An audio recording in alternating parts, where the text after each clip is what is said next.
자, 11월 8일 수업입니다. 어제 우리가 AJAX라고 하는 기술의 개요에 대해서 이야기를 했는데 아마 처음 들어보신 분들은 다소 개념이 좀 어려우셨을 거예요.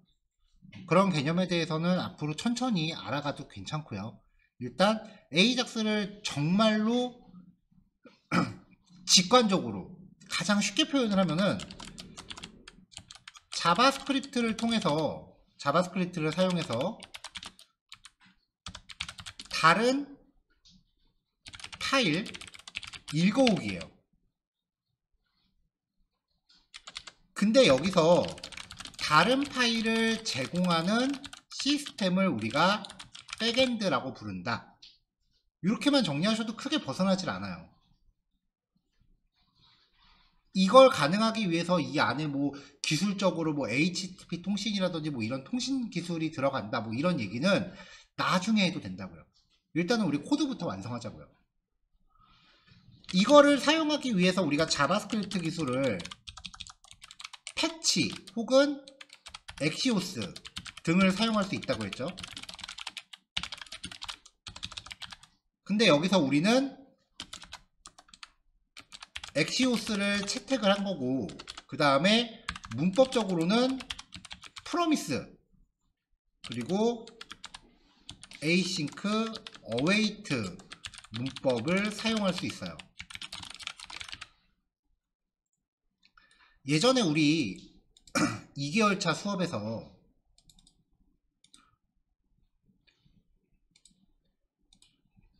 비동기 처리라고 해서 프로미스라는 객체를 리턴하는 함수를 호출할 때 이 함수 안에서 리졸브냐 리젝트냐를 콜하는 거에 따라서 밑에서 성공이냐 실패를 감지할 수 있다. 뭐 이런 이야기를 했던 적이 있거든요.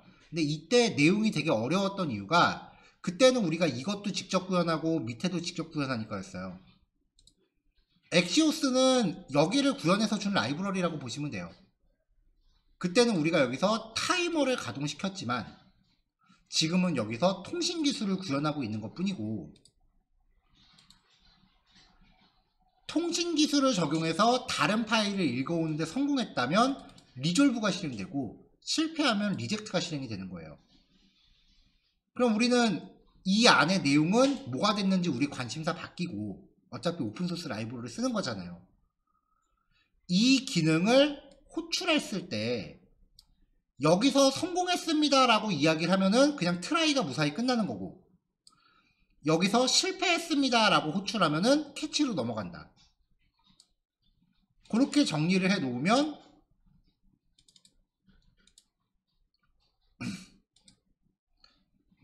어제 우리가 했었던 코드가 이제 설명이 되는 거죠. axios.get 이라는 함수를 호출하면은 이걸 우리가 만든 게 아니잖아요. 요 라이브러리 파일 여기에 구현이 돼 있는 기능이라고요. 그걸 사용했을 때 이 get이라는 함수가 무사히 호출이 되면 그 안에서 그 리졸브를 실행하니까 트라이가 무사히 끝날 거고, 만약에 여기서 어떤 처리를 하다가 실패하면은 리젝트를 호출할 텐데 그러면 우리 프로그램은 캐치로 건너뛴다. 딱 여기까지만 기억하세요. 물론 여기에서 뭐 더 깊게 알아야 된다라고 이야기하는 사람들의 말도 틀리진 않지만 제가 생각했을 때 백엔드 기술을 직접적으로 다루지 않는 이상은 이 내부 구조까지 당장 이해할 필요는 없어요. 좀 시간을 두고 이해하셔도 돼요. 왜냐면 프론트는 눈에 보이는 게 더 중요하지 내부가 어떻게 돌아가는지는 사실 관심 밖이에요.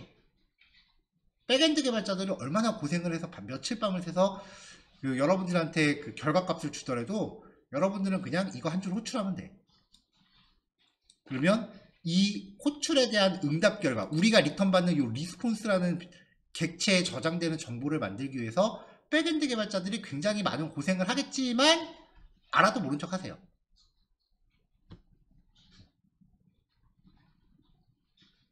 그렇게 업무가 완전히 분리가 되어야만 프론트엔드 백엔드가 성립이 돼요. 자, 그렇게 해서 어저께는 HTML 파일을 읽어오는 실습을 했었죠.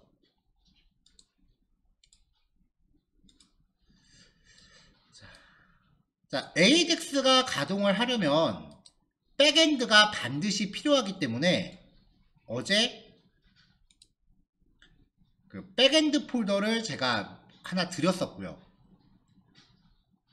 npm이라는 기술을 사용해서 여기에 필요한 파일들을 설치를 해야 되는데 npm에 대해서는 이제 다음 달에 리액트 들어가면서 좀 더 깊게 보기로 하고 이야기하기로 하고, 일단 오늘은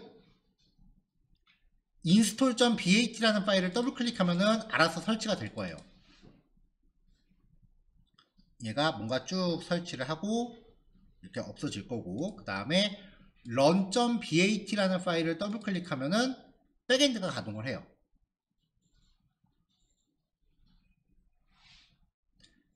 그럼 이제 HTML 파일 이외에 여기에 나타나 있는 이 주소들이 이 백엔드가 제공하는 그 데이터들이에요.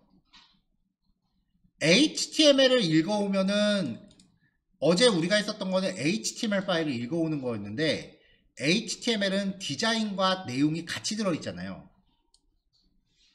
이렇게 되면은 불필요한 통신량이 많아지고 백엔드가 HTML에 어쩔 수 없이 관여를 계속 하게 되니까 백엔드는 요거까지만 제공해 주겠다라는 겁니다. HTML은 프론트가 직접 알아서 만들어라요. 그럼 이만큼의 컨텐츠를 주기 위해서 백엔드는 내용을 어떤 형식으로 구성을 해서 우리한테 주느냐? 제이슨으로 주는 거죠. 프론트가 백엔드한테 받아오는 내용은 전부 다 제이슨이에요. 그럼 우리는 요거를 받아서 이제 이 MSG라는 이름에 종속되어 있는 이 값을 화면 어딘가에 출력해 주면 돼요. 자, 그래서 오늘 2번 파일 할 차례죠. 결과만 놓고 보면은 어제랑 별 차이 없어요. 예제가요. 링크 하나 놨고요.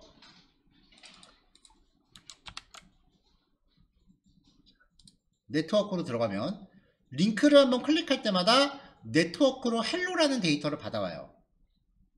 클릭할 때마다 이렇게 받아와요. 클릭할 때마다 백엔드에 한 번씩 갔다 오는 거예요. 우리 모르게. 얘를 선택하면은 이런 제이슨 데이터를 받아오는 거죠. 자, 한편 이 백엔드를 보면은 여기서 클릭할 때마다 이렇게 접속했다라고 이렇게 백엔드 쪽에 또 남아요. 누가 나한테 접속했구나라고.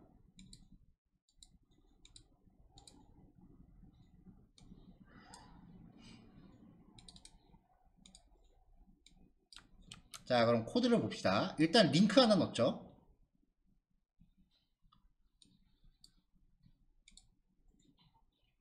엑시오스 라이브러리 가져오고요. 이 링크에 대해서 클릭 이벤트를 걸었습니다.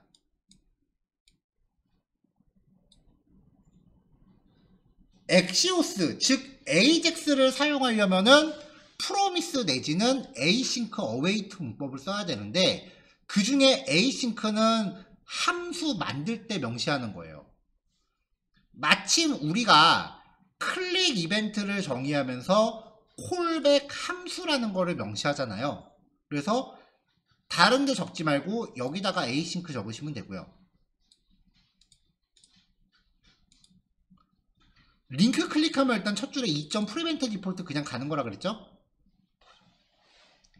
자, 로딩이라고 점점점 뿌려요. 여기서 이제 로딩 메시지 표현하는 거고, 요게 접근하고자 하는 백엔드 주소예요. 결국은 이 axios.get이라고 하는 이 함수는 이 백엔드 주소에 접속해서 백엔드가 출력해주는 요 제이슨, 그러니까 이 주소가 얘잖아요. 그쵸? axios.get이라고 하면은 여기에 접속을 해서 이 내용을 일로 리턴 받는 거예요. 그럼 그 내용은 이 리스폰스 안에 데이터라는 이름으로 저장이 돼요. 그래서 여기 콘솔.로그로 리스폰스.데이터를 출력했잖아요. 콘솔 보면은 얘가 리스폰스.데이터예요. 그러니까 이 코드를 극단적으로 짧게 얘기하면은 리스폰스.데이터는 그냥 이거예요. 그냥 이거예요. 근데 이렇게 하면은 이 컨텐츠를 HTML 안에 박아야 되죠. 그러니까 이 컨텐츠를 백엔드를 통해서 받겠다는 거예요. 그래서 코드가 이렇게 되는 거예요. 근데 만약에 내가 주소를 잘못 적었다 그러면은 데이터를 못 가져올 거 아니에요. 그러면 이제 일로 튀는 거죠. 캐치로 튀는 거죠. 자, 이때 이 에러겠지. 제가 임의로 주소를 이렇게 오타를 내서 에러를 한번 만들어 볼게요. 자, 그러면 이제 여기를 수행하다가 실패했으니까 에러로 건너뜁니다.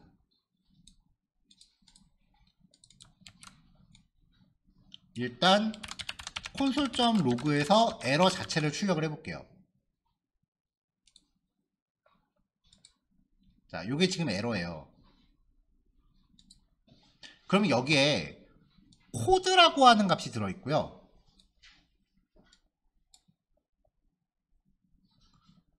그리고 메시지라고 하는 값이 들어있어요. 그쵸? 보이죠? 코드와 메시지. 그 다음에 리스폰스라고 하는 것도 지금 제이슨인데 리스폰스를 확장해보면 리스폰스를 확장하면 그 안에 스테이터스라는 값과 스테이터스 텍스트라는 값이 있습니다. 이거를 이제 보통 HTTP가 웹을 뜻해요. HTTP의 스테이터스, 상태 메시지 혹은 상태 코드라고 해요. 404는 상태 코드고 얘는 상태 메시지고. 자, 일단은 코드와 메시지 요거 두 개만 먼저 취해봤어요. 그럼 이제 에러 정보에 들어있는 에러 코드와 에러 메시지를 뽑아서 콘솔.에러로 출력하고 에러 메시지는 alert msg 라는 변수에 담아서 메시지 박스로 출력을 해볼게요. 자, 그럼 이게 에러 메시지가 영어로 쪼르륵 나와요. request failed with status code 404. 여기에 우리가 출력한 에러 메시지 그렇게 나오는 거죠. 에러 메시지를 출력하는 이유는 문제가 생겼을 때 내가 코딩을 잘못했건 아니면 백엔드에 문제가 있건 뭔가 문제가 생겼을 때 우리가 그 문제가 발생했다라는 걸 빨리 인지하기 위해서 출력하는 거예요. 콘솔에 출력하는 거예요. 문제점을 빨리 인식을 해 얼른 고치죠. 안 그러면 어디가 잘못됐지 하면서 강의 교재랑 여러분들이 실습한 거 계속 비교하면서 봐야 돼요. 일단 여기에서 문제가 발생했다는 것은 무조건 트라이안이 잘못했다는 거예요. 자, 그 다음에 이 에러 안에 리스폰스라고 하는 객체가 undefined가 아니라면, 리스폰스가 정의되어 있다면, 이 리스폰스가 존재하는 게 무슨 말이냐면 어쨌건 백엔드에 한번 갔다 왔다는 얘기예요. 그럼 거기에 error.response.status 이거 아까 숫자 값이었고요. 그 다음에 스테이터스 텍스트 요 두 가지를 변수로 묶어서 다시 한번 출력하고 요 alert msg에 덧붙입니다. 그럼 여기 404 에러 not found라는 메시지가 추가가 된 거죠. 여기서 에러 코드와 에러 메시지는 엑시오스가 자체적으로 출력해 주는 거고요. HTTP 스테이터스라고 하는 백엔드가 주는 메시지예요. 자, 여기 제가 요 주소 자체를 바꿔볼게요. 앞에 주소를 바꿨어요.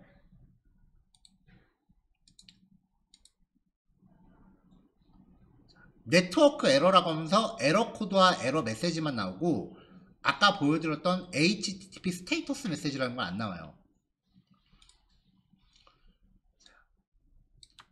로컬호스트 3001이라고 하면은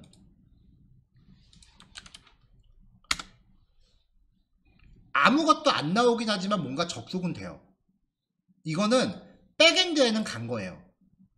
하지만 백엔드한테 어떤 컨텐츠를 주세요 라는 거를 얘기를 안 했기 때문에 백엔드가 입구 컷한 거예요. 여기까지만 적혀 있으면. 혹은 여기에 들어갈 말을 잘못 적으면 백엔드가 취급하지 않는 메뉴를 주문한 거예요. 그러니까 주문이 취소되겠죠. 어쨌건 이 두 가지 상황 모두 백엔드는 가는 거예요. 하지만 여기 앞에 주소 자체가 잘못되면은 백엔드 주소를 잘못 알고 온 거예요. 백엔드에 가지도 못한 거예요. 만약에 백엔드에는 도착을 했는데 메뉴를 내가 주문을 안 했거나 잘못된 메뉴를 주문했다면 백엔드에서 입구 컷을 당해요. 그때는 리스폰스라는 정보가 있어요. 하지만 백엔드에 가보지도 못했다면 리스폰스가 없어요.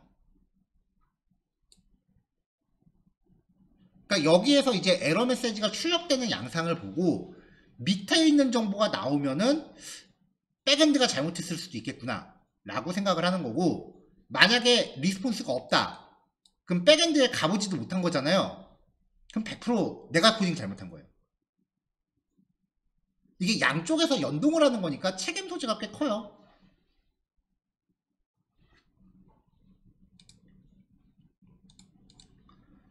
그 다음에 여기 HTTP 스테이터스라고 하는 곳에 이 error.response.status라고 하는 이 값이 출력이 돼요.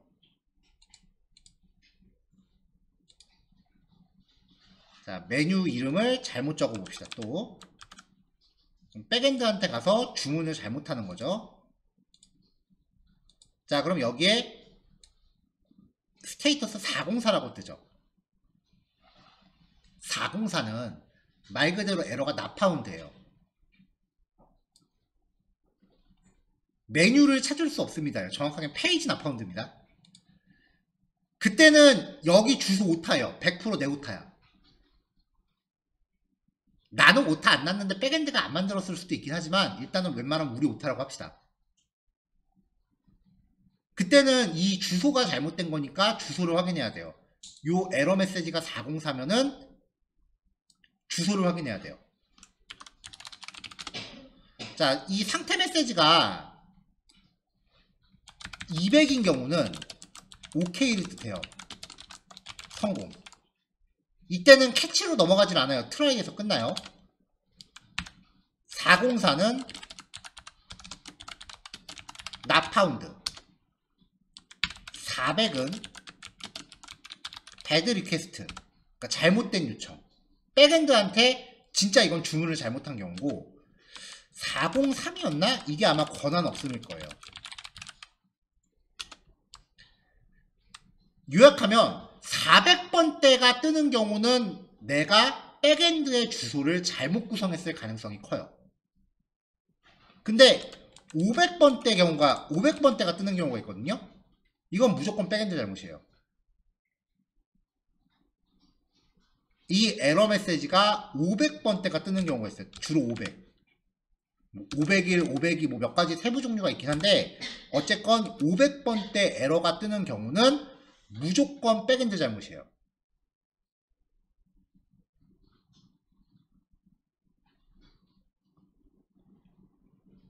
이게 가끔 백엔드 쪽에서 이렇게 하기로 협의했는데 그 규칙을 지키지 않으셨고 에러 난 겁니다. 뭐 이런 식으로 프론트한테 뒤집어 씌울 수도 있어요. 그래도 빠득빠득 우기세요.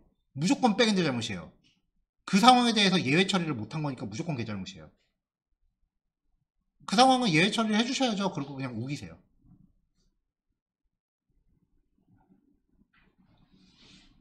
네, 백엔드하고 프론트는 물론 사이 좋은 게 제일 좋지만 회사 가면은 물과 기름이에요. 절대 친해질래야 친해질 수가 없어. 상대가 바빠야 내가 덜 바빠. 몇몇 분이 되게 좋아하시는데요. 자, 지금 우리가 쓰고 있는 이 간이 백엔드 시스템은요 500번대가 뜰 일은 없어요. 그래서 대부분 400번대 에러가 뜰 거예요. 그럼 이제 우리 코드에서 그 어디가 잘못됐는지 확인을 하시면 되고, 대체로 이 주소가 잘못된 경우가 대부분이에요. 자, 지금 여기에 표시되고 있는 이 메시지들은 우리가 문제의 원인을 파악하기 용이하게끔 구성된 코드고요. 실제로는 사실 이런 거 다 필요 없어요. 실제로는 요청에 실패했습니다. 잠시 후에 다시 시도해 주세요. 내지는 관리자에게 문의하세요. 이렇게 들어가겠죠. 사용자한테 보여주는 거니까, 알럿은. 지금은 이제 테스트 중이니까, 공부 중이니까 에러 원인을 파악하기 위해서 장황한 그 에러 메시지 처리 로직이 들어간 거예요. 자, 그럼 이제 다시 주소를 정상적으로 복구합니다. 그러면은 response.data라고 하는 게 아까 JSON이라 그랬죠. 여기서 말하는 response.data는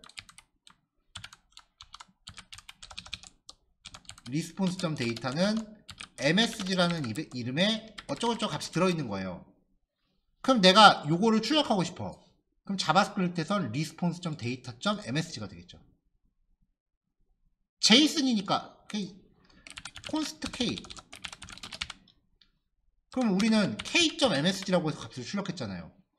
k 대신에 response.data가 왔을 뿐이에요. 그러면 내용을 출력하기 위해서 response.data.msg, 이게 아니면 const k는 response.data 이렇게 저장하고 k.msg라고 접근하면 됩니다. 별수에 한번 담아서 하건 그냥 직접 하건 똑같아요.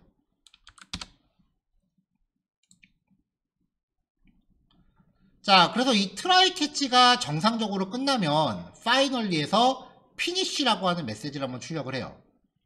문제가 없으면은 response.data에 뭔가 저장이 돼 있겠죠. 그래서 걔를 출력하기 위해서 h1 태그를 직접 생성을 합니다. 그리고 이 h1 태그에 css 클래스 text success를 넣어줍니다. 그리고 h1 태그의 내부 내용에다가 response.data.msg를 넣어줍니다. 이거를 만들었다는 거예요, 지금. h1 태그에 클래스 넣어주고, 요게 백엔드한테 받아온 response.data.msg가 이거죠. 자, 이렇게 만들어진 h1 태그를 result라는 아이디를 갖는 요소 안에다가 append child로 넣어줘요. 그러면 여기 출력이 되겠죠.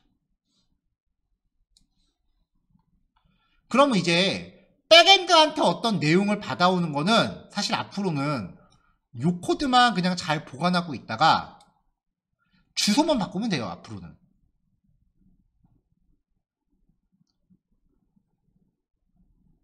이 코드는 안 바뀌어요. 여러분들이 네이버에 접속을 하건 다음에 접속을 하건 웹브라우저에 구현되어 있는 통신 소스가 바뀔까요? 그러니까 웹브라우저라는 것도 결국은 프로그램이잖아요. 그러니까 누군가 이제 소스 코드를 작성해서 웹브라우저라는 프로그램을 만들었을 거라고요. 근데 그 크롬 브라우저가 네이버에 접속할 때랑 다음에 접속할 때 각각 다른 소스를 실행을 시킬까요? 아니라고요. 통신에 사용되는 소스는 그냥 하나예요. 어디에 접속해서 어떤 내용을 가져오는지가 중요하다고요. 그럼 이제 우리는 가져온 내용을 어떻게 재구성해서 출력하는가, 여기에 집중하게 되는 거예요. 자, 일단 몸풀기 요거만 합시다.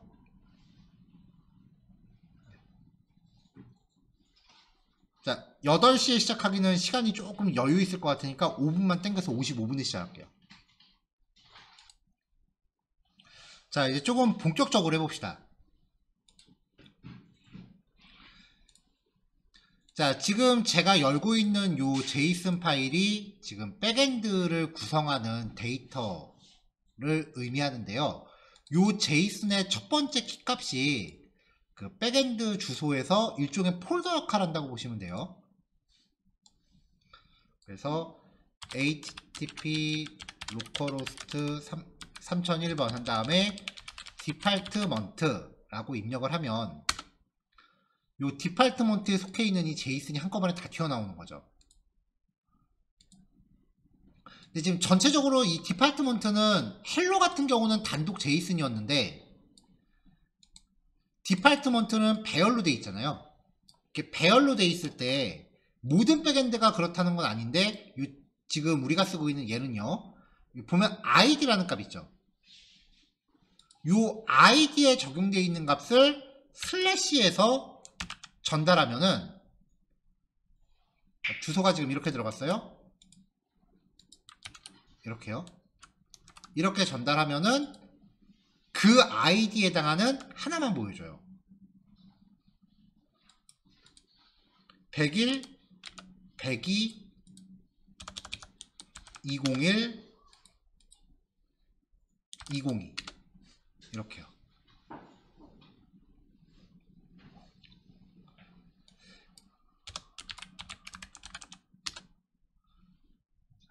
자, 예전에 그 웹사이트 주소 구성할 때 물음표 뒤로는 변수란 얘기를 했었죠.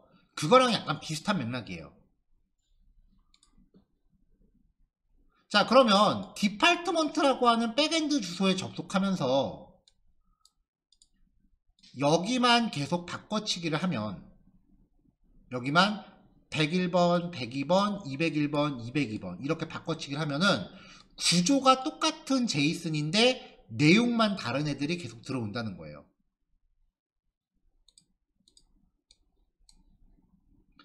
자, 이거를 어떻게 응용할지 세 번째 예제를 볼게요. 자, 실행 결과부터 보겠습니다.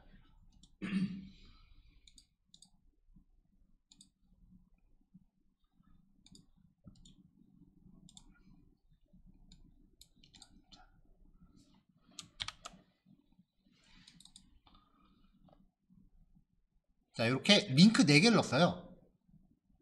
링크 4개를 놓고 클릭할 때마다 아까 그 백엔드한테 101번, 102번, 103번, 201번, 202번 이렇게 뒷자리만 바꿔치기 해서 백엔드한테 계속 데이터 내놔 라고 보내는 거예요. 그럼 걔가 요 id 값에 의해서 매번 다른 데이터를 주는 거죠. 그럼 우리는 페이지 이동하지 않고서 계속해서 다른 컨텐츠를 보여주게 되고요. 지금 한번 누를 때마다 로딩만 자꾸 왔다 갔다 하는 거 보이죠? 이게 지금 백엔드랑 프론트가 같은 컴퓨터에서 동작하고 있기 때문에 이렇게 빠른 거예요. 나중에 상용화되면은 그래도 살짝 좀 눈에 보일 정도로 시간이 좀 지연이 돼요. 지금 오히려 로딩바가 너무 깔짝깔짝거리니까 없는 게 낫겠다 싶죠.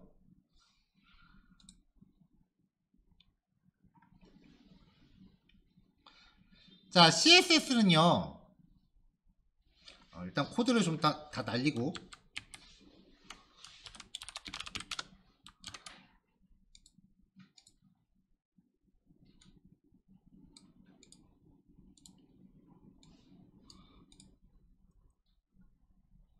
자, 일단 스크립트 걷어낼게요.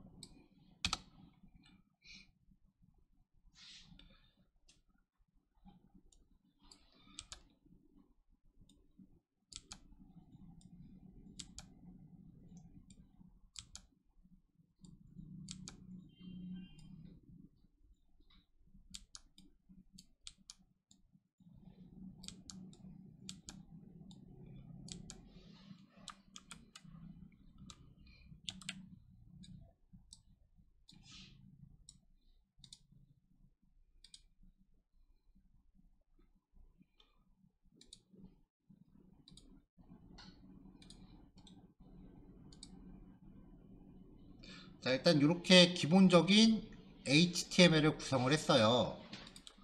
여기 위에 보면은 div 태그 들어가 있죠? 비어 있죠? 웹에서 로딩바는요, 그냥 왜 흔히 우리 움짤이라고 부르죠? 뺑글뺑글 돌아가는 이미지. 요 움짤을 디스플레이 블록하고 디스플레이 논을 왔다 갔다 하는 거예요.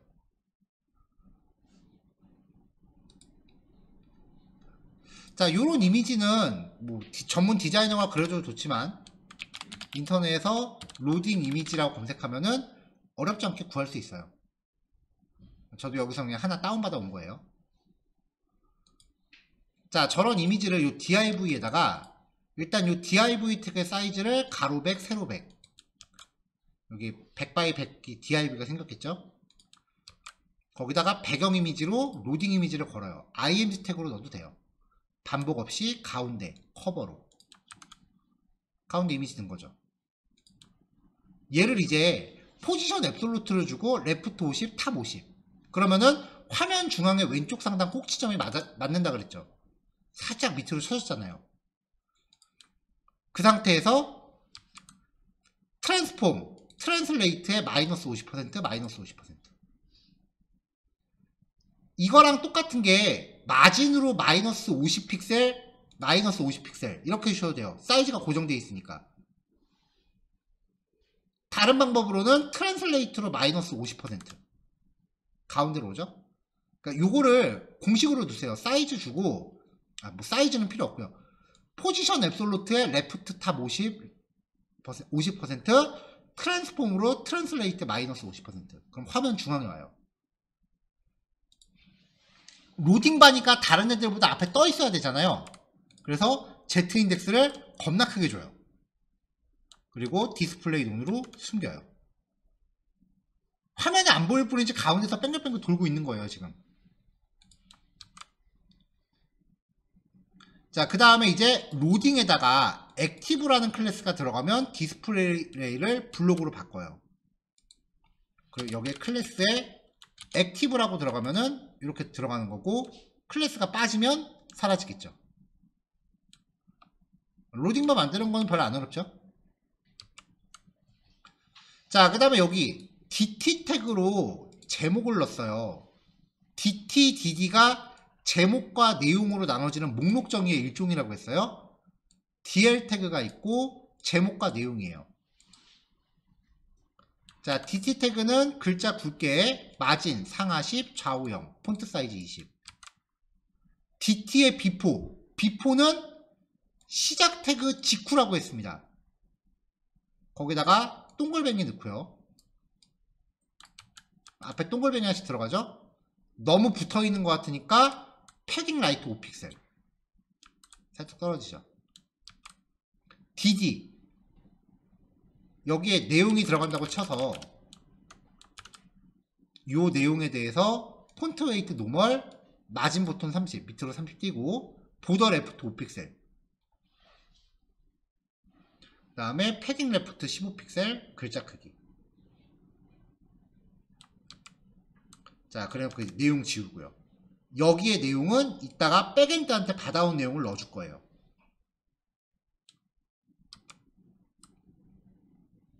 자, 근데 지금 내용이 없으니까 내용이 없음에도 불구하고 미리 보일 필요는 없잖아요. 그래서 샵 컨테이너 얘를 디스플레이 논으로 일단 숨겨요.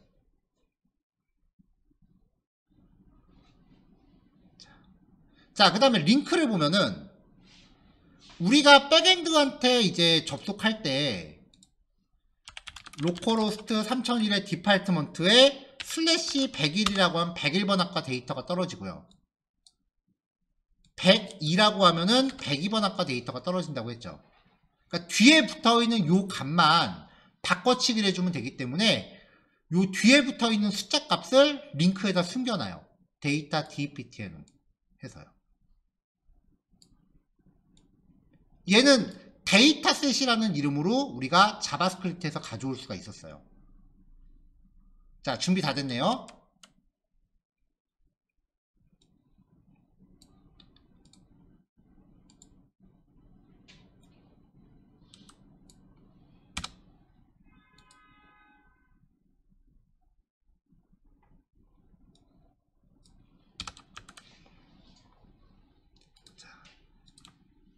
자, 제가 잠깐 브라우저를 끄고요.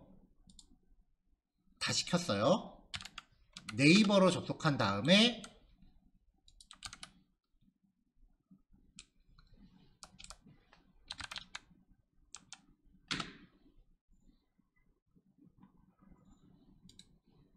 네이버로 접속한 다음에 예제를 실행할게요.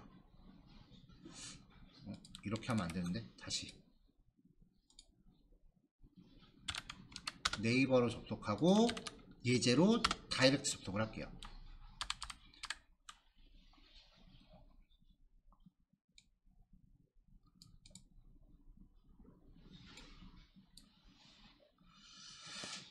마이 링크라는 클래스를 갖는 애들을 다 가져옵니다. 그러면은 요 링크 4개 다 가져온 거죠. 자, 여러 개 갖고 왔고요. 컨테이너. 예. 지금 디스플레이 논으로 지금 화면에 안 보이고 있죠? 얘도 가져와요. 결과를 출력하래죠. 자, 마이 링크 현재 4개죠? 반복 돌렸어요. 그럼 이 V가 링크 하나하나가 된다고 했습니다. V한테 클릭 이벤트를 걸어요. 그러면은 요 링크 4개한테 클릭 이벤트 하나씩 거는 거예요. 반복문 아니니까요. for each죠. for each로 반복 돌면서 클릭 이벤트 걸었죠. 링크에 이벤트 걸면 일단 무조건 2점 프리벤트 디폴트 걸고 넘어가야 돼요. 안 그러면은 href가 작동을 하니까 링크가 어디로 튈지 모른다 그랬어요. 자, 일단은 클릭은 했으니까 아까 샵 로딩바 걔한테 액티브란 클래스를 넣어줍니다. 그럼 화면에 보이겠죠?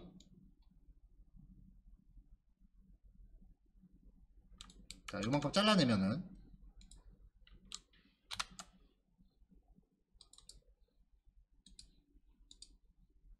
바디 안에 로딩이라는 div가 있는데 현재 얘가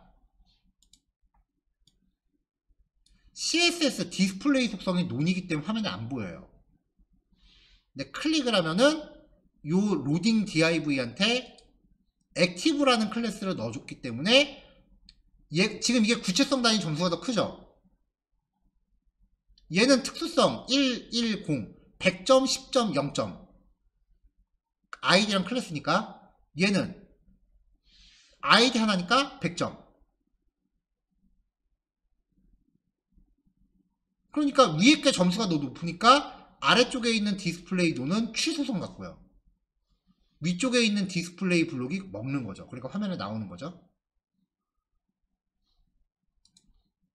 자, 이렇게 해서 로딩바 표시하고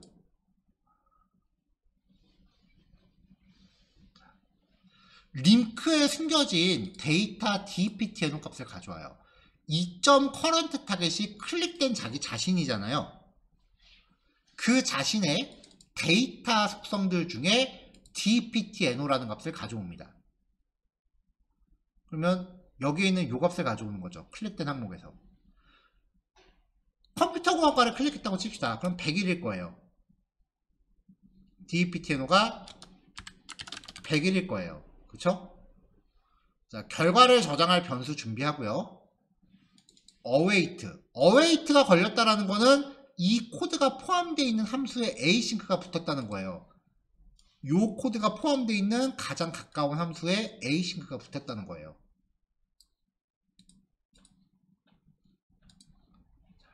자, 이렇게 해서 axios.get 백엔드 주소를 구성해 주고요. 뒤에 슬래시 $dptno 그럼 변수 값을 가져오죠. 100일이라는 값이 여기로 들어간 거예요. 역다운표인 거 조심하세요. 그럼 어떤 링크를 클릭하는지에 따라서 dptno 값이 링크에 숨어져 있는 값으로 바뀔 테니까 백엔드에 접속할 때 백엔드한테 내가 매번 다른 메뉴를 주문할 수 있다고요. 그럼 백엔드는 내가 백엔드한테 보낸 그 주문에 따라서 각각 다른 음식을 내오겠죠. 식당 가서 주문한다고 생각하세요. 이게 백엔드한테 보내는 주문서예요.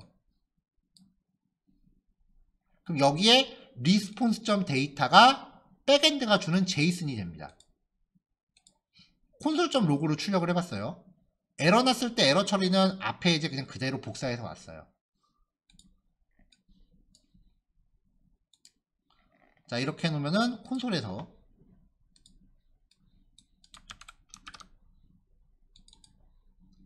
자, 컴퓨터 과거 클릭하면은 백엔드한테 받아온 제이슨이 요건 거예요.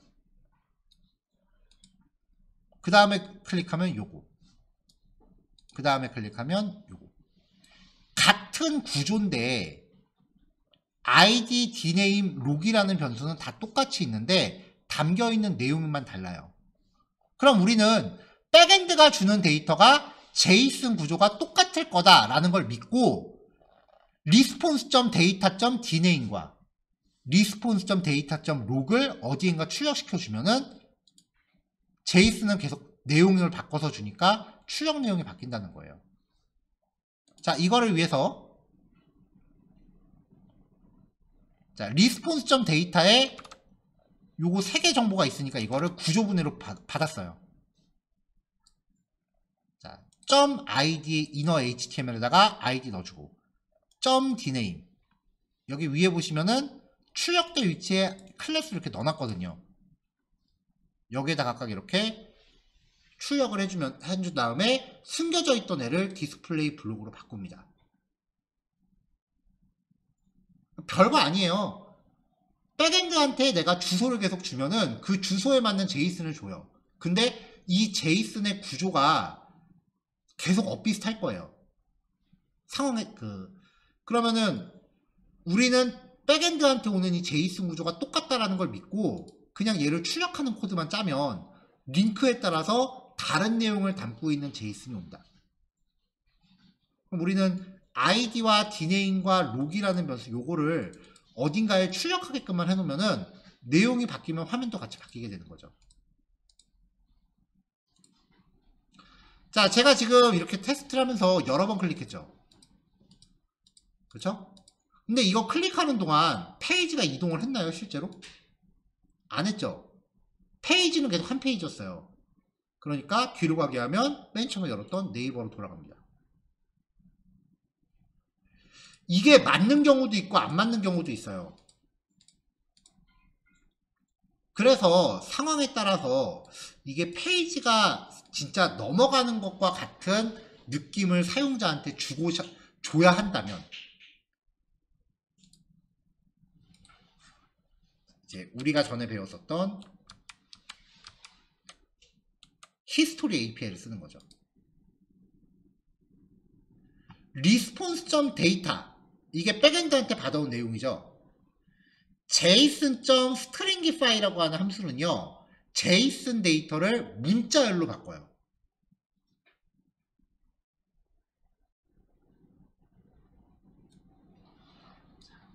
자, 얘를 출력해보면 console.log 한 다음에 json.stringify라고 해서 response.data를 출력하면은 처음에 받아왔을 때 이렇게 JSON 객체였어요.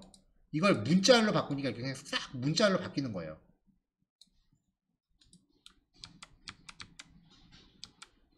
자, 이렇게 받아온 내용을 데이터라는 이름으로 묶어 놓고요.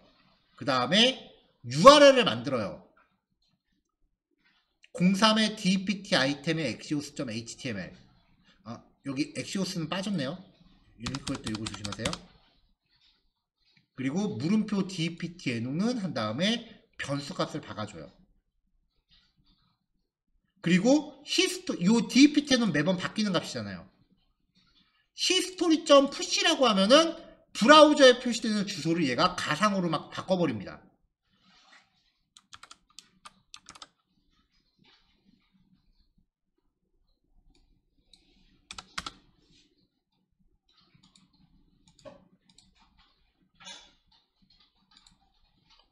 자, 그러면 이제 실제로 페이지가 이동한 건 아닌데 주소창의 주소는 바뀌는 거예요.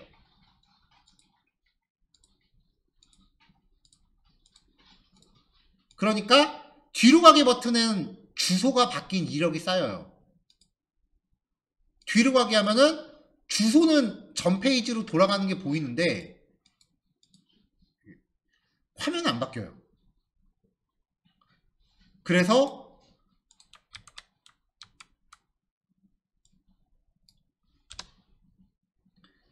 window.add event listener 히스토리가 이전 페이지로 돌아갈 때 발생하는 popstate라는 이벤트를 정하면 우리가 백업해 놓은 이 state라고 하는 값이 전 페이지로 돌아갈 때마다 2라는 객체를 통해서 state라는 이름으로 전달이 돼요. 이점 state가 요거예요. 여기에 내가 데이터라는 이름으로 백엔드한테 받은 내용을 숨겨놨으니까 그걸 다시 json.parse 문자열을 JSON 객체로 역변환해서 화면을 복구해 주는 거죠. 뒤로 가기 페이지를 구현해야 된다라고 하면은 이 부분이 필요한데 이거는 상황에 따라 선택사항이고요. 반드시 필요한 기능은 아니에요. 나는 화면에서 탭 이동하는 것처럼 한 페이지로만 만들겠다라고 하면은 이 히스토리 관련된 코드는 필요가 없는 거고, 아니다, 나는 히스토리가 바뀌는 거를 실제 여러 페이지가 있는 것처럼 만들어줘야겠다라고 하면은 팝스테이트 이벤트를 통해서 뒤로 가기에 대한 화면 복구도 구현을 해주는 거고, 사용자 경험으로는 여러 페이지가 있는 것처럼 보여요. 하지만 실제로 페이지 이동은 발생하지 않았다는 거죠.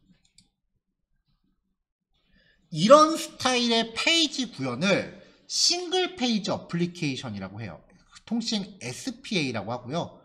이게 리액트 구성의 가장 기본 원리예요. 요거만 이해하면, 그러니까 소스 코드를 구사할 필요는 없어요. 요 코드가 지금 이 히스토리에다가 강제로 백업하고 복구하는 이 코드가 리액트는 그냥 우리가 손 하나 까딱 안 해도 자동으로 해줘요. 여기 관련된 코드를 리액트 하면서 우리가 언급할 필요는 없어요. 하지만 웹브라우저가 화면을 이동한 것처럼 꾸미기 위해서 브라우저의 주소를 강제로 바꿔주고, 대신에 뒤로 가기 발생했을 때 화면을 복구하기 위해서 백업한 정보를 복원해주는 처리를 손수해줘야 된다 라는 이 흐름만 이해하시면 리액트를 받아들이기가 한결 수월할 거예요. 여태까지 모든 예제들이 이 AJAX를 위해서 빌드업을 하는 과정이었다면, 지금 하고 있는 이 AJAX는 리액트를 위해서 더 큰 그림을 위해서 빌드업을 하고 있는 거예요.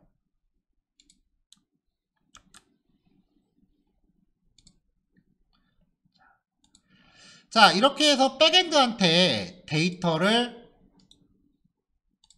한 건씩 받아오는 거를 했다라고 하면, 이번에는 이걸 통째로 받아서 출력하는 걸 해보자고요. 전체적으로 배열이죠. 배열이면 반복문 돌리는 게 인지상정. 반복문을 돌려서 얘네를 한꺼번에 출력을 하는 거예요. 실행예제 보면 이렇게 해서 데이터가 저기 목록으로 오는 거죠. 이제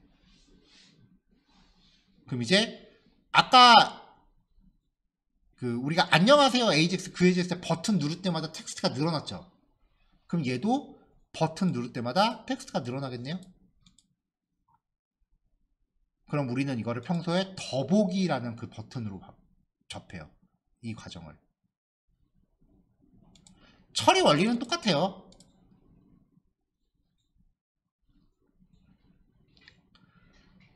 자, CSS, 로딩바 CSS는 똑같습니다. 그리고 로딩바 구현을 위한 div 하나 숨겨놨고요. 클릭 이벤트를 적용할 버튼을 넣습니다.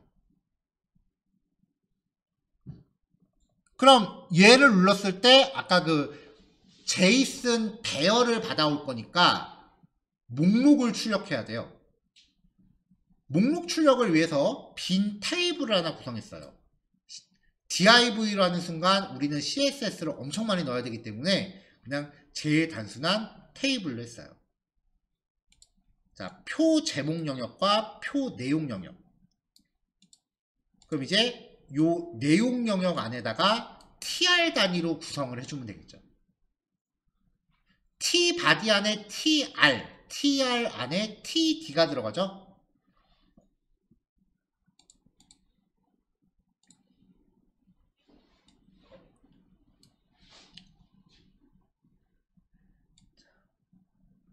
자, 엑시오스 라이브러리 갖고 왔고요. btn에 대해서 클릭 이벤트 넣습니다.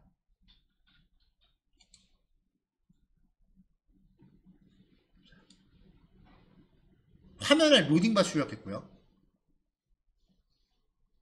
앞에 코드랑 흐름이 매우 흡사하기 때문에 4번 파일은 일부러 주석을 좀 많이 뺐어요. axios.get 해갖고 백엔드한테 데이터를 받아올 거죠. 그 결과를 response라고 하는 변수에다가 저장할 거예요. 자, 여기서 지금 선언을 먼저 하고 여기서 값을 가져오고 있죠. 그리고 별다른 문제가 없다면은 요 finally 다음에 여기서 로딩바 닫고 있어요. 액티브 클래스 리무브 했잖아요. 로딩바를 닫은 다음에 화면에 출력할 내용을 구성해주고 있어요. 화면에 출력할 내용을 구성하는 코드는 try catch finally 밖에 있죠 지금. 자, 그럼 여기서 만약에 선언을 여기서 했다면 얘가 빠지고요. 그럼 이 변수는 자기가 속한 블록을 빠져나올 수 있다 없다? 없다 그랬죠. 이걸 변수의 유효성 범위라고 설명했습니다. 그러면 이 리스폰스는 try를 못 빠져나와요. 그럼 여기서 response.data 못 쓰죠. 그래서 선언문을 위에서 따로 빼놓은 거예요. 그럼 방법이 하나 또 있긴 해요. 이 response.data를 사용하는 요만큼의 코드를 아싸리 try 안에 다 때려 박아 버리는 거. 그러면은 response를 여기서 선언해도 되잖아요. 여기서 선언하고 try 안에서 활용만 하니까. 근데 저번에도 요거 얘기할 때 언급했는데 try 블록 안에는 최소한의 코드만 남겨놓는 게 좋아요. 왜냐면 try 안에 코드가 많으면 브라우저가 실행하기 버거워해요.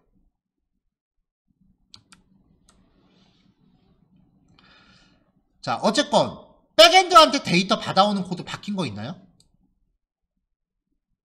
없어요. 처음에 공부할 때는 프론트엔드와 백엔드의 연동이라는 거에 치중해서 여기 코드를 어떻게든 이해하려고 되게 고생을 많이 하는데 조금 지나고 나면은 여기 코드는 안 바뀌어요. 주소만 바뀌지. 어떻게 백엔드와 연동하느냐가 아니라 백엔드와 연동해서 내가 어떤 내용을 받아왔고 그걸 어떻게 활용하느냐가 실무에서 더 중요해요. 물론 원리를 이해하는 게 가장 최종 진화형이긴 하겠지만 지금 당장 활용하는 것과 이해하는 것 둘 중에 하나를 골라야 된다고 하면 일단 활용부터 하세요. 사실 이게 제가 공부하는 방법이 좀 기긴 하는데 보통 우리는 뭔가 공부할 때 자격증 시험도 그래요. 필기를 먼저 보고 나중에 실기 보죠. 그러니까 보통은 이론을 먼저 습득하고 그 다음에 실기로 넘어가요. 그러면은 이론 외우고 나중에 실기 공부할 때 이론을 다시 찾아보더라고요. 매칭이 안 되니까. 왜냐면 그때는 이론을 그냥 무작정 외우기만 하지 이해가 되진 않거든요.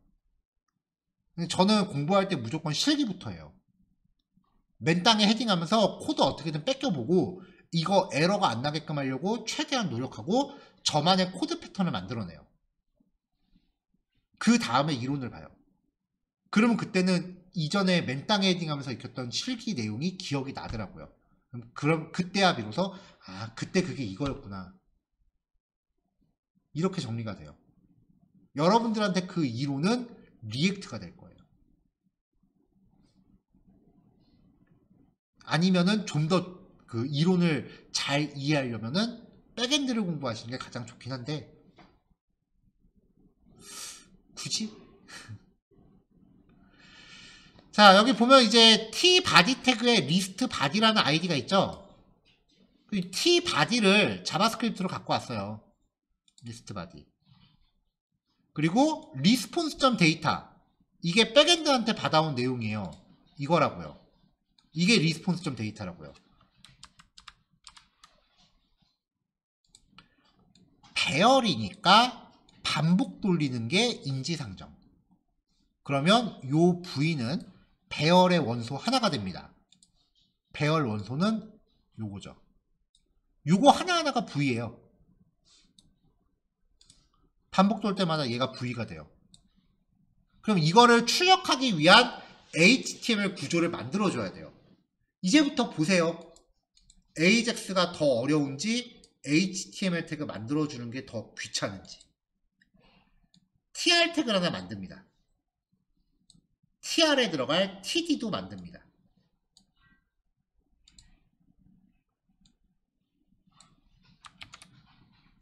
v가 이거라고 했죠? 자, 요 td에 v.id를 출력을 해줘요. 얘를 넣네요. td를 또 만들어요. 두 번째 td에는 v.name을 넣어줘요. dname 얘를 넣어줘요. 또 td를 만들어요. 이번에는 log이라는 애를 넣어줘요. 자, 요 td 태그 3개를 tr 태그 안에 넣어줘요. tr.appendchild td1, 2, 3. 그리고 이제 tr을 아까 만들었던 리스트 바디 있죠. 얘가 t 바디 태그였잖아요. 여기다가 넣어줘요. 이 과정이 요 데이터에 대해서 반복 돌면서 발생을 해요. 그럼 이걸로 tr 만들어서 넣어주고, 여기서 tr 만들어서 넣어주고, tr 만들어서 넣어주고, tr 만들어서 넣어주고, 이게 반복되는 거죠. 그럼 이게 전체적으로 버튼 클릭했을 때 발생한다 그랬죠?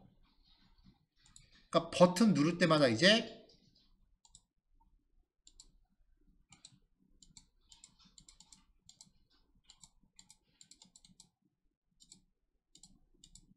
자, 버튼 누를 때마다 이제 데이터 가져오기 이게 되는 거죠.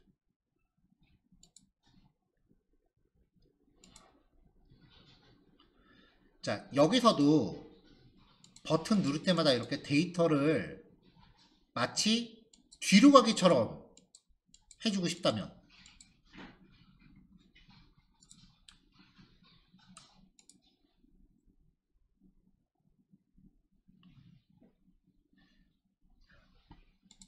요 스테이트라고 하는 제이슨 객체에 백업할 수 있는 거는 어떤 형태건 상관없어요.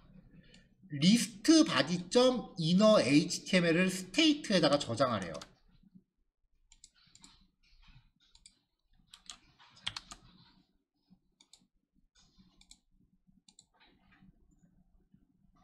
자, 현재 리스트 바디 안에는 tr 태그 5개가 들어있어요.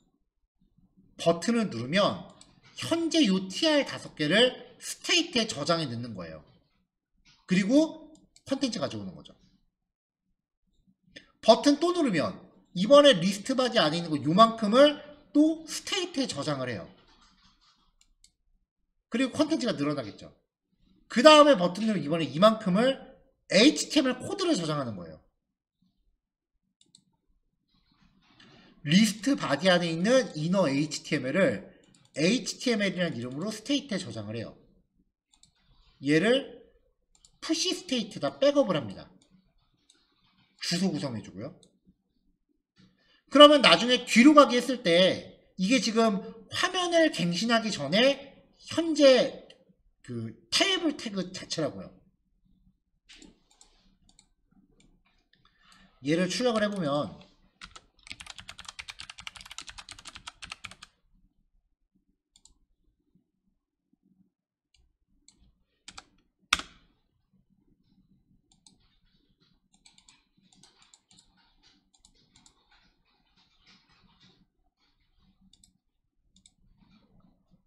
버튼 누르면은 요 테이블 태그 안에 있는 tr 태그들이 이렇게 백업이 되는 거예요. 점점 컨텐츠는 늘어나니까 버튼 누를 때마다 백업되는 양이 점점 늘겠죠. 요 화면에 보이는 요거 그대로 가져와서 소스를 백업하는 거예요.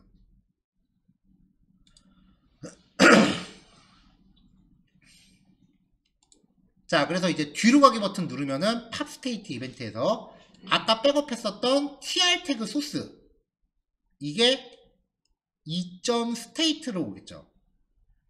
2.state가 있다면 그 안에 html이라는 변수를 inner html로 넣어라. 그렇지 않으면 빈 문자를 넣어라.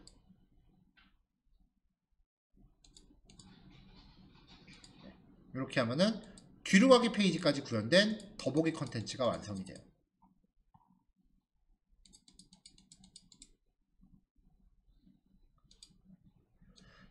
사실 여기까지만 해도 프론트가 해야 되는 AJAX 처리의 한 절반은 끝나요. 이후 내용들은 백엔드와의 좀 연계성을 좀 더 높이기 위한 부분들이기 때문에 일단은 여기까지를 연습하는 걸 목표로 할 거예요. 자, 여러분들한테 배포된 예제가 여기까지일 거예요. 실습 9시까지 하시고요. 9시 10분에 5번 파일 하나 더 해볼게요. 오늘 6번까지는 못 할 것 같고 5번 파일 배포 안 됐죠? 조금 이따 배포하겠습니다. 이거 한 번에 이해 못해요. 어려운 거예요. 이게 자바스크립트에서 제일 어려운 거예요.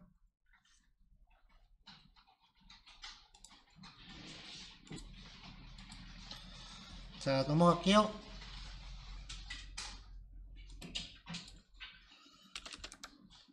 자, 지금 하고 있는 게 이제 await axios.get 이라고 하면서 백엔드 주소를 지정을 하면은 백엔드가 자기가 갖고 있는 제이슨 데이터를 우리한테 전달을 해주죠. 우린 그걸 리스폰스라는 이름으로 반환받을 수 있고 response.data가 백엔드로부터 받은 제이슨이라는 거예요. 그럼 이제 얘를 어떻게 활용할지는 그 다음부터는 프론트엔드의 고유 영역이에요. 자, 이때 이제 백엔드 주소가 고정되어 있다라고 하면은 그 백엔드는 맨날 똑같은 데이터만 줄 거예요. 하지만 백엔드의 그 특징 중에 하나가 하나의 URL에 변수를 포함시켜서 변수 값에 따라 다른 내용을 받아볼 수 있다라는 점이에요. 그래서 우리가 한 게 http localhost 3001/ 뭐 이런 식이 되는 거죠. 대체로 이 앞에 들어가는 거는 마치 폴더처럼 생겼는데 요 뒤에 들어가는 거는 기능명이라고 보시면 되고요. 그리고 이 뒤에 변수들이 나열이 돼요. 그래서 우리는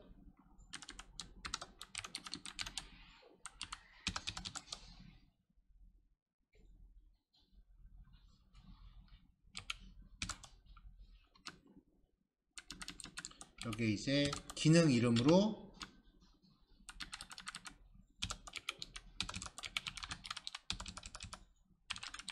디파트먼트라고 했고 여기 변수에 id 값을 지정한 거죠.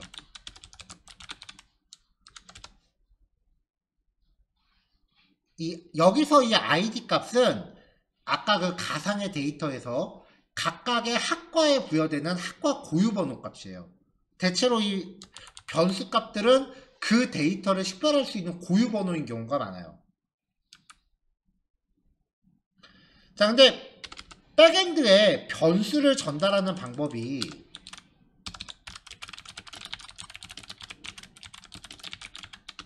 첫 번째가 마치 URL을 포함시키는 거, 즉 폴더처럼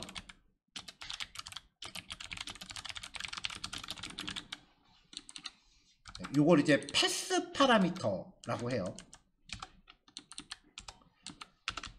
두 번째 방법은 좀 익숙한 거예요. URL 뒤에 물음표를 명시하고 이름 이퀄 값 and 이름 이퀄 값 이런 식으로 전달하는 방법이에요.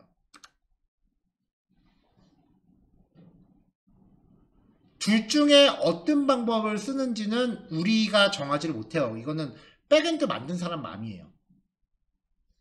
그러니까 백엔드에서 이렇게 세팅해서 보내주세요 라고 하면 우리는 거기에 맞춰주는 거예요.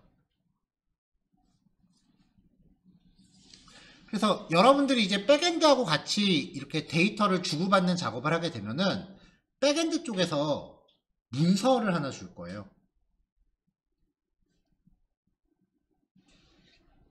그 문서는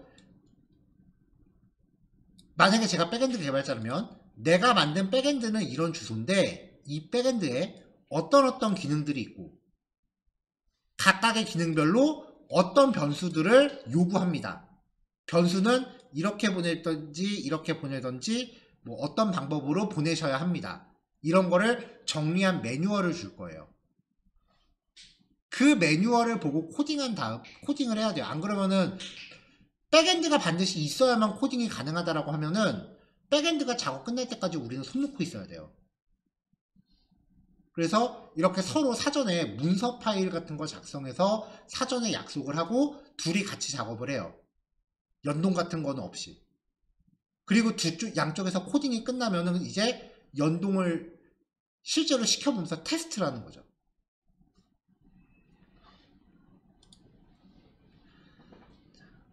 자, 뭐 이런 식으로 작업이 되는데 지금 우리한테는 백엔드 개발자는 없어서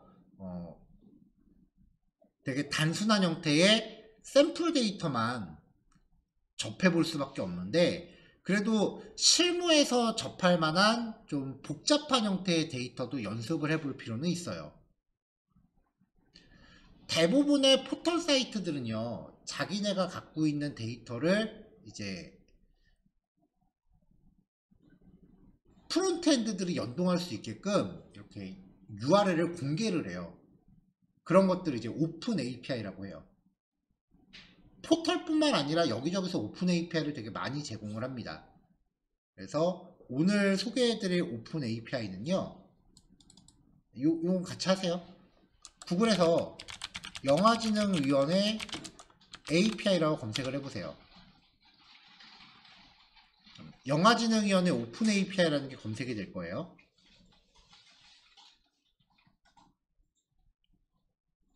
클릭하고 들어갑니다. 영화진흥위원회 오픈 API라는 걸 검색하고 들어가시면 뭐야, 오늘따라 왜 이렇게 느리죠 여기가?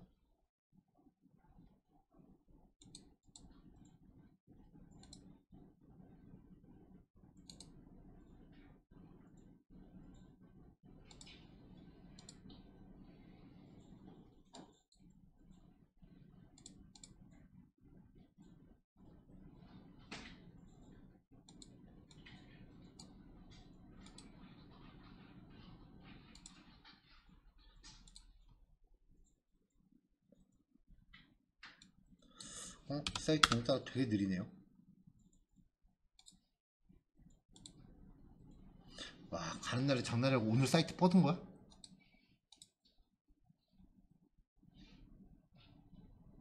너무한데?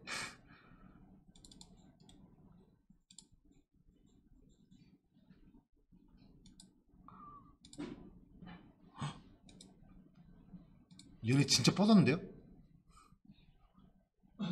야, 이건 반칙이지.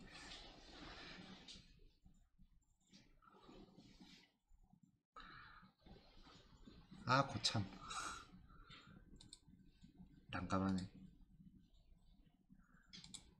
자, 일단 녹화는 여기부터 하고요. 녹화 안 된 거는 이따가 다시 한번 얘기할게요. 자, 저렇게 완성된 주소를 브라우저에 넣고 엔터를 쳐봐요. 자, 그러면 뭐 정상, 카운트 페이지 50, 토탈 카운트 0, 에러 코드 0. 정상이라는데 지금 주소가 하나도 안 나온 거 봐서는 검색어가 안 맞는 거 아닐까 싶네요.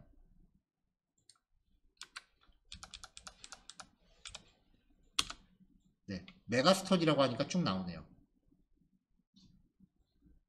검색어가 안 맞아서 검색 결과가 없는 상황이었던 거고 키워드 변수에 적당하게 값을 집어넣으면은 이렇게 쭉 하고 튀어나옵니다.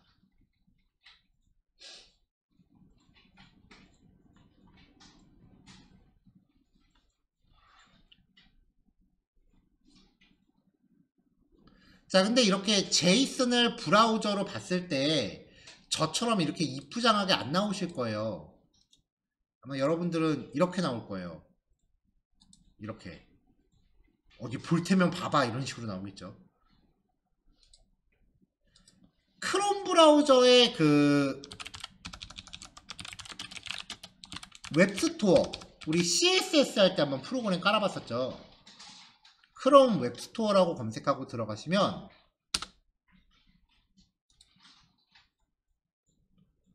여기서 검색을 제이슨 뷰라고 검색을 하세요.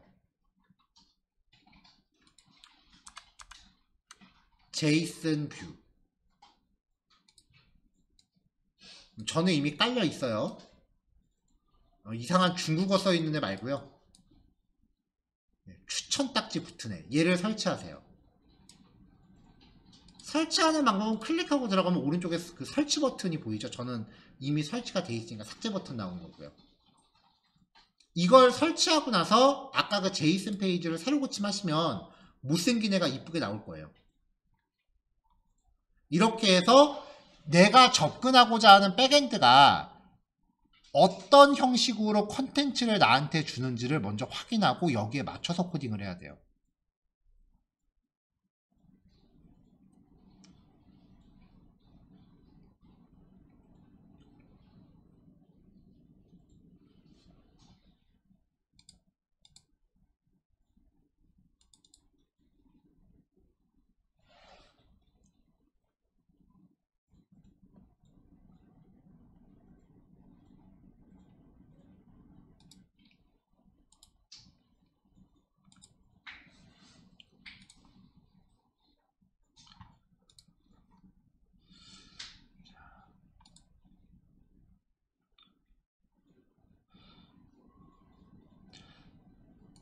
자, 지금까지 과정 다시 한번 얘기해보면, 여기 진행할 때 제가 아까 녹화를 못했어요. 행정안전부 도로명주소 API 라고 하는 거를 이제 찾았던 거예요. 그래서 여기에 그 접속할 수 있는 사이트를 아까 단톡방에 올려드렸고요. 이런 게 나오거든요. 주소 기반 산업 지원 서비스. 여기서 API 신청하기로 들어가서 공개 검색 API 민간기관, 여긴 개인이라고 넣고 로컬호스트라고 넣었어요. 뭐 서비스망은 요거 인터넷망 선택하고, 서비스 용도는 개발용.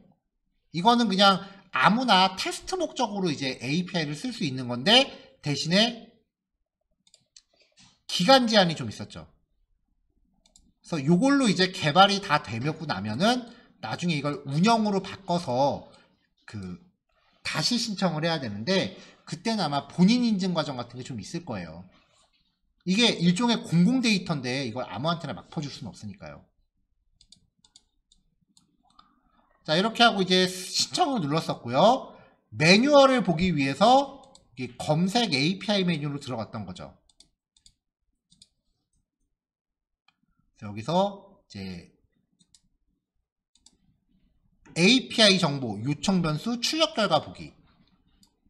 여기를 눌러서 매뉴얼을 이제 확인을 했었고요.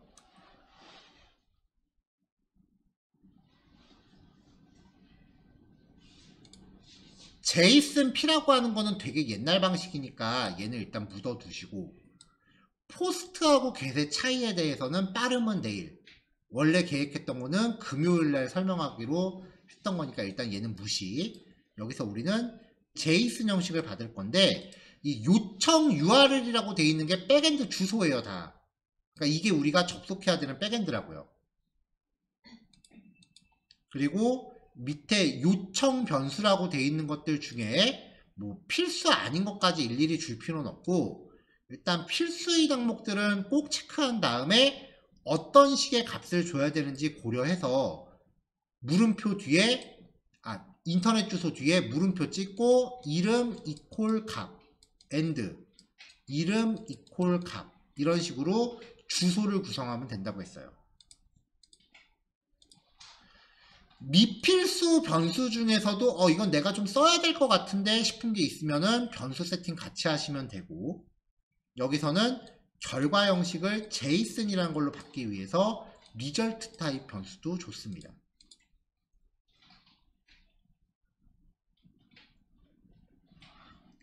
그렇게 해서 이제 접근을 해보면 이런 식으로 제이슨 결과를 우리가 확인할 수 있는데, 문제는 제이슨이 각각의 필드가 무슨 뜻인지 우리가 모른다는 거예요. 이거는 스크롤로 조금 더 내려보면은 이 제이슨의 각각의 필드를 설명해 놓은 표가 있어요. 그래서 이거 보고 맞춰보는 거죠. 총 검색 데이터 수, 페이지 번호, 출력할 결과 행수, 에러 코드, 에러 메시지, 전체 도로명 주소, 도로명 주소 참고 항목, 집원 주소, 도로명 주소 영문, 우편 번호 뭐 이런 것들이 있네요. 되게 많네요.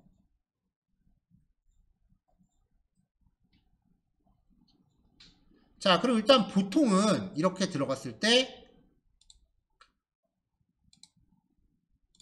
전체 도로명 주소, 그 다음에 우편 번호, 집원 주소 요 정도만 사용을 하겠죠.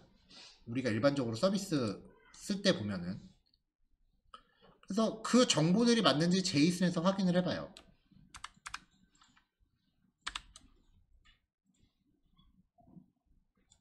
자, 보면은 집 NO, 우편 번호, 집원 ADDR, 집원 주소, 그 다음에 로드 ADDR, 도로명 주소 있네요. 자, 그럼 주소라고 하는 배열 안에 우편 번호 검색 결과 들어있으니까 이거 반복문으로 뿌리면 되겠죠.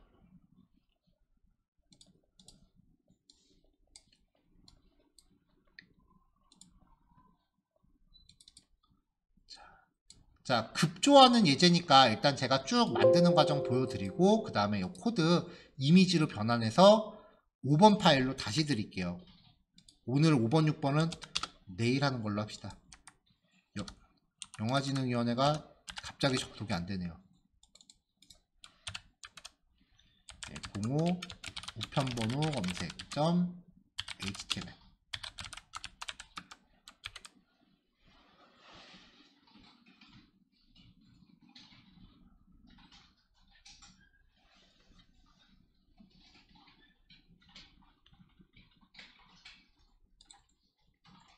자, 일단은 기존에 쓰던 코드를 그대로 재사용할 거예요. 요 로딩바 들어가는 거 그대로 가져오시면 되고,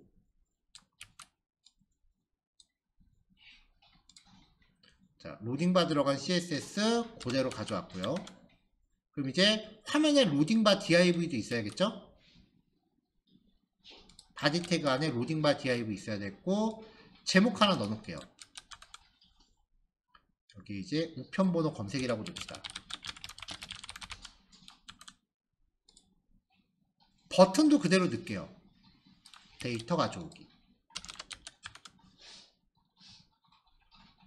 HR로 선 하나 쫙 그려주고,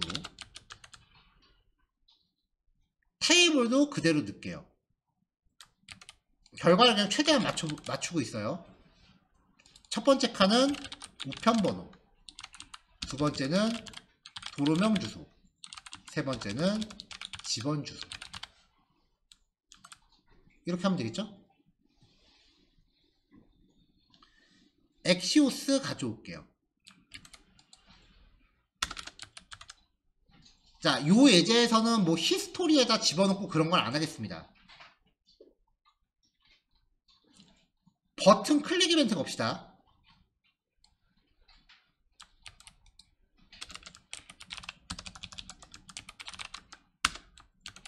클릭 이벤트.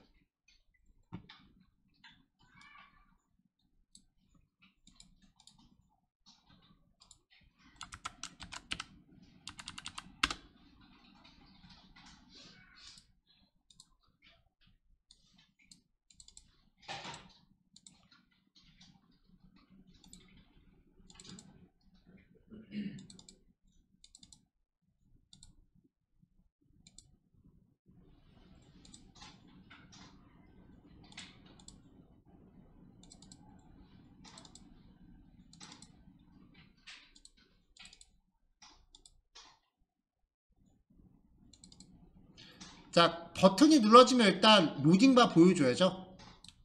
그래서 로딩바 뿌립니다.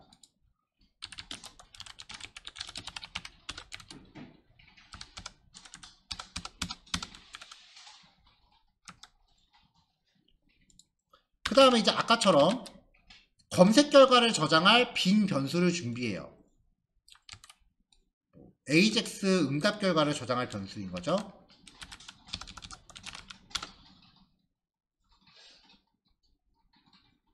try catch finally 블록을 그대로 복사해서 백엔드로부터 데이터를 가져올 수 있게끔 하는데, 이제 이 주소가 아까 우리가 만들었던 주소로 대체가 돼야겠죠. 그래서 아까 만들었었던 주소를 복사해서 넣어줍니다. 키워드는 지금 브라우저에 넣었다가 가져와서 이렇게 바뀌었는데, 여기서 메가스터디라고만 넣을게요.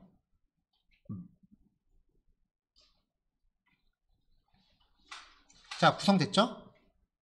주소, 백엔드 주소만 바꾼 거예요. 그러면은 별 문제 없으면은 여기 console.log에 response.data가 찍히니까 요 제이슨을 웹브라우저가 잘 받아오는지 보면 되는 거죠. 아직 그 밑에 후속 처리는 안 했어요. 자, 콘솔 열고 눌러봐요. 자, 리절트 안에 커먼과 주소 안에 보면은 쭉 데이터 있네요. 50개 달라 그랬는데 5개밖에 안 줘요. 검색 결과 맞는 게 5개밖에 없나 봐요. 보면은 이렇게 정보 들어있죠. 자, response.data가 이건데 그 안에 result 안에 주소라고 들어있네요.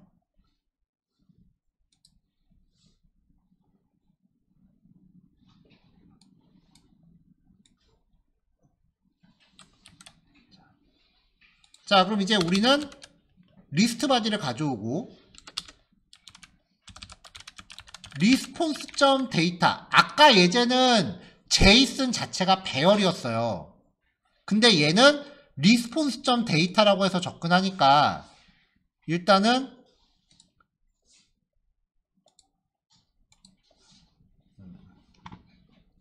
얘구나. 자, 이렇게 다 숙여봤을 때 맨 앞에 괄호가 얘는 제이슨이잖아요. 코스형 괄호. 아까 했었던 예제는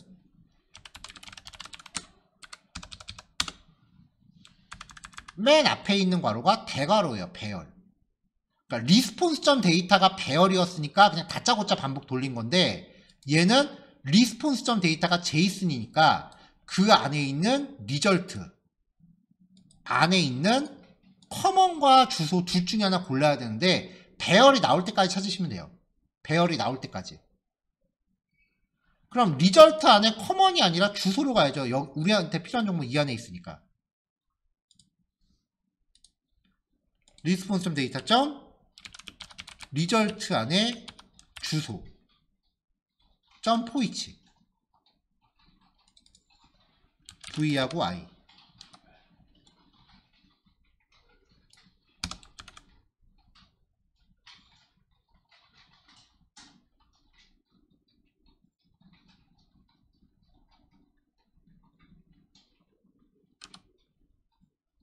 자, 그럼 이제 const tr 하나 만들고 const td1, 그럼 td 만들었죠? td.innerhtml. 자, 여기에 지금 이 v가 뭐겠어요? 그러면 이 주소까지 와서 얘를 갖고 포이치 반복 돌렸으니까 여기에 들어있는 이 제이슨 하나하나가 v라고요. 그럼 이 v 안에서 우리한테 필요한 집no, 집원 addr, 로드 addr 이것만 원하는 데다 출력해주면 돼요. 뭐 딴 거 더 필요하면 더 갖다 쓰시면 되고요. 자, 그 다음에 td2 만들고 로드 addr, td3 만들고 집원 addr. 그럼 이제 tr에다가 td123를 넣어야겠죠? append child td1 넣고 td2 넣고 td3 넣고 이걸 다시 리스트 바디에다 넣고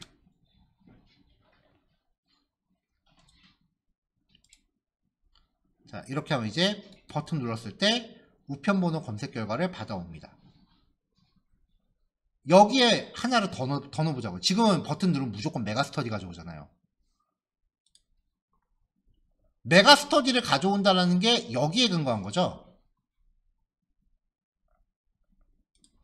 여기 이제 인풋 타입 텍스트 아이디는 키워드. 그러면 버튼 눌렀을 때 콘스트 키워드는 document.querySelector 샵 키워드 얘 입력값의 앞뒤 공백 제거. 그러면 이건 사용자가 입력한 입력값일 거 아니에요. 그쵸? 검색어를 입력하지 않으면은 검색한다는 건 꿈도 못 꾸죠.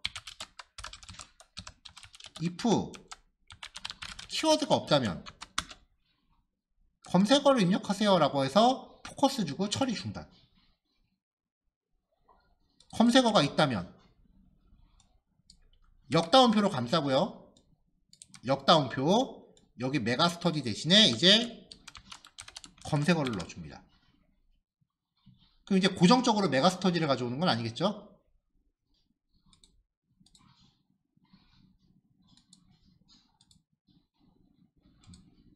그럼 이제 검색어를 넣을 수 있겠죠. 뭐 이런 식으로요. 자, 마지막. URL을 변수에 정의할 때 이렇게 정의해도 돼요.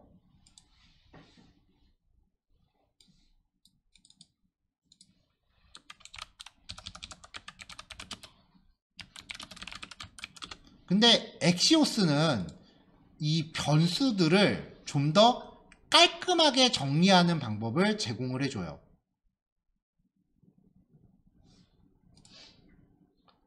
물음표 앞에까지는 주소인 거죠. 정상적인 주소.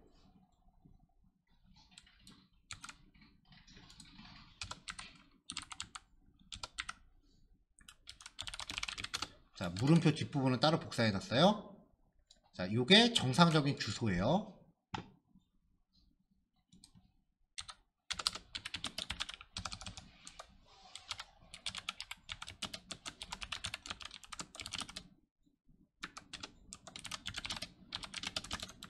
이렇게. 이 URL을 여기다 집어넣으면은 아까랑 뭐 차이 없죠? 변수에 한번 담았을 뿐입니다. 그리고 뒤에 두 번째 파라미터로 JSON을 열어요. 이 axios.get에 들어갈 수 있는 각종 옵션들을 이 JSON 안에 서술을 하는데 앞으로 여기 안에 들어갈 내용들을 되게 다이나믹하게 볼 거예요. 많거든요, 좀. 자, 여기에서 요 괄호 안에 파람스라는 이름으로 JSON을 또 열어요. 주소에 백엔드에 보내는 이 변수들을 통칭 파라미터라고 하거든요. 여기에 세팅돼야 되는 게 요거였잖아요. 요거를 물음표 단위로 잘라서 엔드 기호 단위로 잘라서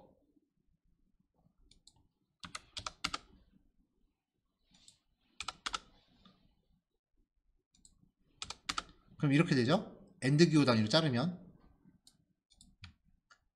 여기에 JSON으로 나열해요.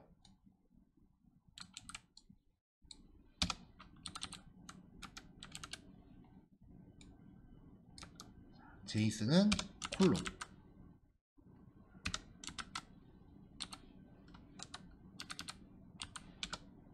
쉼표 여기도 콜론 1 쉼표 콜론 50 콜론 여기는 그냥 변수 주면 되니까 이제 그 괄호 들어갈 필요 없고,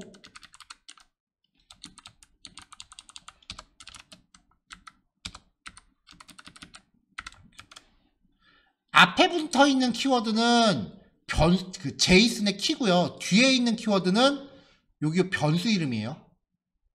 헷갈린다면 여기를 유저 인풋으로 변수 바꿀게요. 이렇게.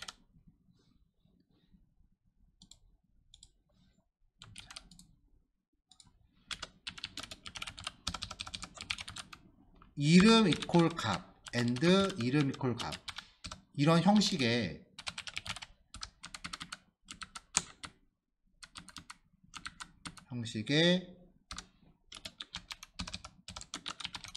쿼리 스트링을 제이슨 형식으로 재구성한 거예요. 그래서 이름 콜론 값 쉼표 이렇게 되는 거죠. 이건 적응의 문제지 뭐 어려운 거 아니죠? 이게 좀 더 나열이 편해요. 자, 그럼 최종 결과입니다.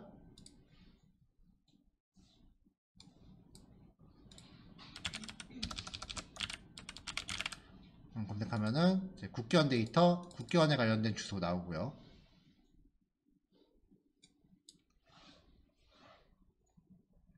그 다음에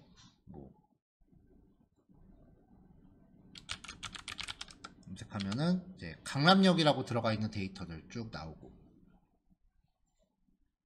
네, 이런 식으로 이제 구성하시면 되는 거죠. 영화진흥위원회 아직도 안 되나?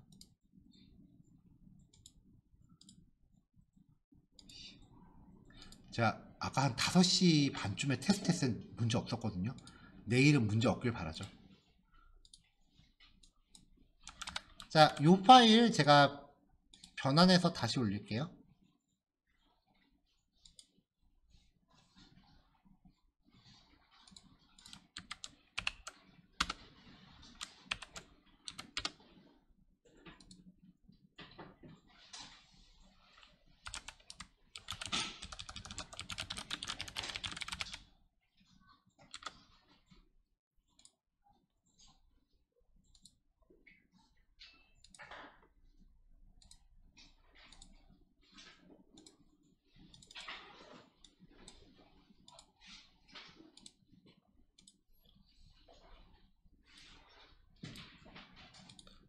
자, 아까 전에 보내드렸던 요 영화진흥원 요거 무비 링크라고 되어 있는 요 파일은 지우세요. 내일 다시 배포할게요.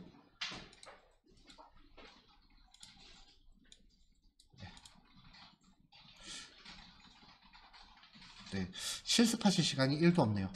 자, 오늘 일단 여기까지 하는 걸로 하겠습니다. 요거 한번 각자 해보시고요. 에이젝스 얘기는 내일 또 이어서 계속 진행할게요. 요번 주는 계속 에이젝스만 할 거예요.